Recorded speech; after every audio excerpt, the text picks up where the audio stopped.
Pulezidenti Yoweri Kaguta Museveni akungubagidde omugenzi Brigadier General Frank Kyambadde eyafiiridde mu kabenje ku luguudo lw'e Masaka ng'obubaka buno abutisse Minisita omubeezi ow'ensonga z'omunda General David Muhoozi ng'omugenzi aziikiddwa ku kyalo Lushasha Bubaale Kashyali mu disitulikiti y'e Mbarara. Pulezidenti ayogedde ku mugenzi gw'agamba nti yakola kinene mu kutondawo eggye ly'emizingo oluvannyuma lw'olutalo olwaleeta gavumenti eriko mu buyinza ng'omugenzi yeegatta ku ggye lya NRM mu mwaka gwa 1979 mwe yalwanira entalo nnyingi okuli olwa Congo, Somalia n'okufufuggaza abayeekera okuwulira kwena ne Koni. Kyambadde akali engabo y'ihanga kandi engabo y'omutaano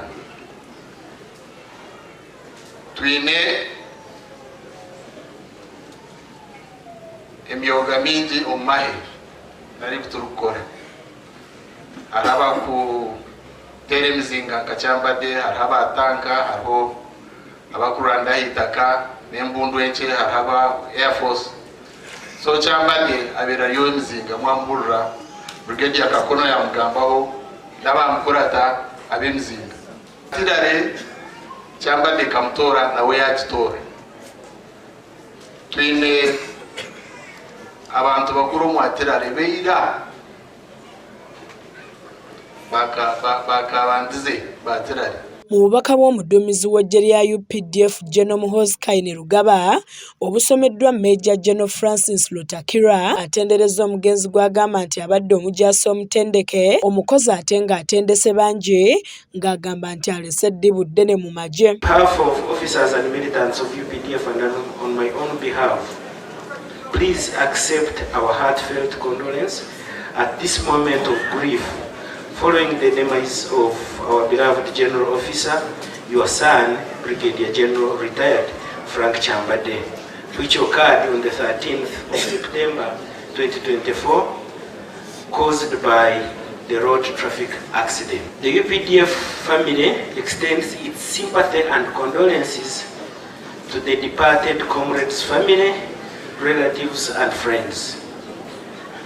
Brigadier General Retired Frank Kyambadde joined the Defence Forces on the 15th of March 1979. Nnyina w'omugenzi obubaka bw'alaze okunyolwa olw'okuviibwako mutabani we mu ngeri y'ekikangabwa era n'asaba Katonda amugumye ng'obubaka buno busomeddwa mukwano gwe. Mbaza kusiima Mukama kandi bakasiima abanyabuzaale n'abanyabukako n'abantu boona abatujjirire akagwe kaayinza kugwa mwebale bulungi.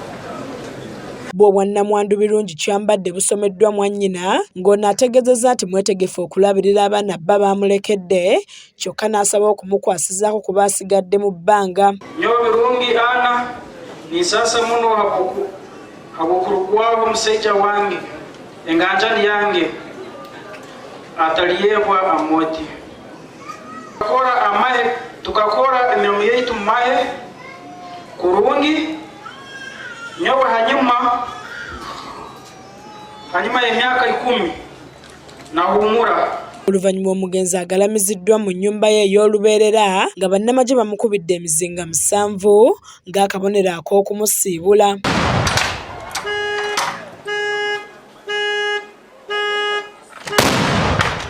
Joan Katushabe yakusakidde eggulu lye lino ku lwa KSTV agaleero.